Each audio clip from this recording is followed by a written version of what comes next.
Hey, Trick Wallace here. We're going to talk about 3 cheap Nintendo Switch games. Games that will all be either $10 less, they won't break your bank. Let's talk about them right now. Trick.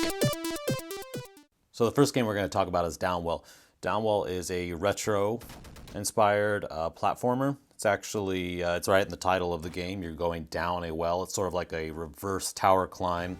You are this little white dude, and he's got these gun boots. And the gun boots essentially are, they act as a jet boot, and at the same time they're firing down at enemies that are coming up from you. It's a unique game in the fact that the game is incredibly simple. Essentially, there's only 2 inputs. That is moving left, right, and the jump. And the jump doubles as your gun boots. You jump, tap A again, you've got your gun boots engaged, and now you're shooting down. So it is a very simple game. However, there is a lot of strategy and depth in the fact that there is a strong risk-reward mechanic in that you have to decide, okay, how fast do I want to get down the well and maybe avoid some enemies and make it out alive? Or do I want to attack every enemy and collect their gems? And that is the part of the point of attacking enemies, is that they do put out these gems. These gems power up the current weapon you have, and they can also be used in shops to buy upgrades for your character. Not just that, but you'll also choose other types of upgrades in between each level. So there's always this risk reward to push down fairly fast because you want to survive. You want to avoid less contact with enemies, but at the same time, you don't want to skip too many enemies because you do want to be collecting those gems so that you can get those higher health upgrades and higher upgrades so that you can have basically more ammunition for your gun boots. So the game has this very addictive gameplay loop where it's essentially the exact same 10 seconds of gameplay over and over again, but that gameplay is so tight and it's so enjoyable, and the controls are crisp and they're perfect and they're spot on. Everything feels good on this game. I love Downwell. It's honestly one of my favorite Nintendo Switch games.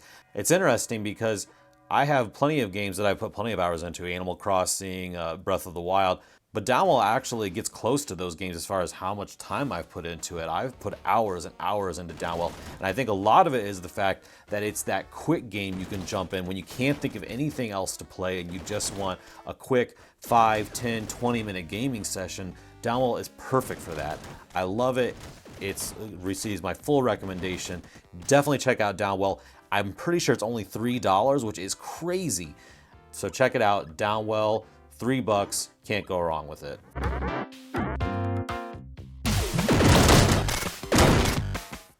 So the next game is Siberian, the Time-Traveling Warrior. In this game, you are essentially this barbarian. It's retro-styled, even to the point where you can turn on a CRT filter and give you those sort of scan lines. I'm not really a fan of those kind of filters, but it is there if you like it. But it's a very straightforward retro-style, one stage after the next type of game. Progresses like any other, the old school retro games of that nature. I think what I enjoy about this so much is just simply the visual style. The pixel graphics look fantastic. The controls are nice and tight. Everything is simple and straightforward. There's some basic upgrades along the way. You can learn a dash move, and then later on you can learn a move where you can throw your sword. If you actually choose to play the game on hard mode, these 2 upgrades are immediately given to you, which is a nice little assist if you do decide to go into hard mode. But the game is very retro in the fact that you're learning patterns, especially with the boss fights. You're just memorizing the patterns, waiting for weak points to fight. So one of the things I really do like about this game is the fact that you have to time your hits at an effective pace. What that means is that when you slash your sword, your character, I think, turns sort of a yellowish color, and then that's when you slash again, and then it'll turn into another yellowish color, and then you slash again. And it makes it so that there's a specific rhythm to your attacks. And I like this because it prevents it from just being another button masher. In fact, the mechanic kind of made me think of Gears of War sort of active reload, how essentially that's sort of like a mini game within the main game. And just like with this game, that slashing mechanic is sort of like this mini game within the game itself. So a lot of it is just practicing and learning that timing so you can use it again and again for its maximum effectiveness. It is a very short game, but it's only $5, so I think it is worth it. It is not endlessly replayable though like Downwell is. Downwell I go back to again and again and again, whereas Siberian, it was a fun playthrough, but when you're done, you're done. There's really not a whole lot of reason to ever go back. But I do recommend it. $5, Siberian.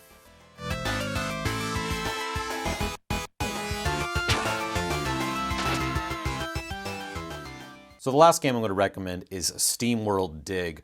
If you're familiar with Nintendo Switch games, you're probably familiar with Steamworld Dig 2. It's a pretty big breakout hit on the system. In fact, I would say it might actually be in my top 10 favorite Switch games. Steamworld Dig is the game that came out earlier. It came out, I believe, on the 3DS first, and I think it hit some other systems, and now it's finally here on the Switch. So if you haven't played Steamworld Dig 2, I would actually honestly start definitely with Steamworld Dig 1, just because you'll be able to appreciate it a little bit more, and it won't seem like that downgrade. But Steamworld Dig is a 2D sort of adventure mining game. Essentially, you are a robotic miner. You're going down deeper and deeper levels. Deeper and deeper. Way down. You're upgrading your pickaxe, you're upgrading your lantern, you get a drill, you get a hammer fist ability to bust through rocks. And that essentially is the core gameplay loop, is you're going down deeper levels, collecting gems, going up, selling them, upgrading, and getting these new abilities to go even lower.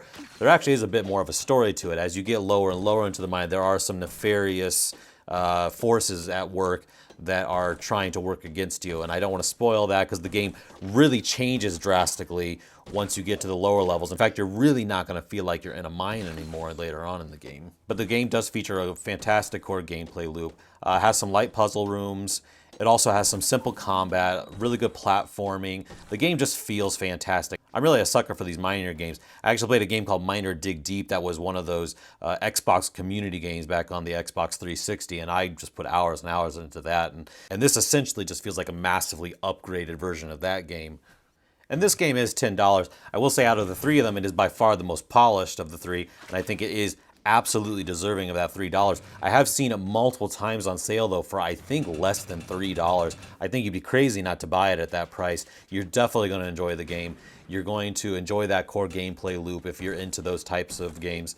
And not only that, as far as the value of the game goes, the game is procedurally generated. The same basic layout of the mine will remain, but it will change where different blocks are and gems that you can collect. So it does kind of change it up a little bit with each playthrough. So there is some replayability there. But like I was saying, if you have not played Steamworld Dig 2 yet, I definitely would do the Steamworld Dig 1 first so that it doesn't ruin it for you by starting with the better game and moving back down to essentially what is a previous, not as polished version of Steamworld Dig 2.